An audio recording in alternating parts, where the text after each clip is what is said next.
YouTube. Right. Vans go past. Right, test on both cameras. I've reset the cheap camera to 1080 30 frames a second, which is what the GoPro set to.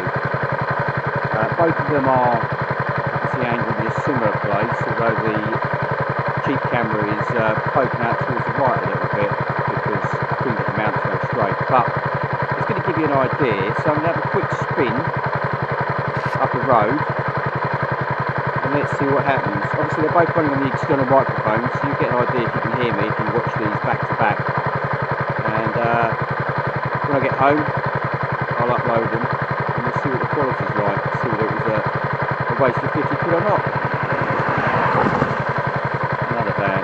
Right, speak to you soon.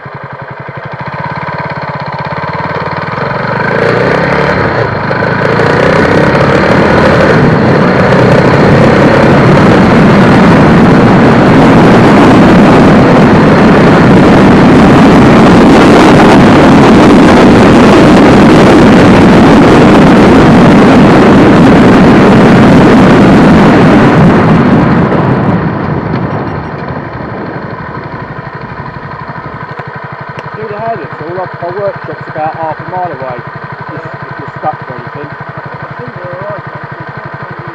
Alright, no worries. Alright, cheers, bye.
In case it didn't capture speed, that was up to 50 mile an hour, so we'll spin round, head back towards the workshop now, and we'll see what it's like.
was just a quick spin to compare the cameras. So I'm going to switch them both off now, and I'll upload that when I get home, and we'll see what it's like. I'm going to also put the cheap camera on the side of my helmet with the microphone fixed to it, and we'll see what difference that makes compared to the GoPro, which you couldn't really hear, but you sort of could, which is probably an advantage really, because otherwise you hear me waffling along. So, right, thanks YouTubes. Let's see how we get on with these.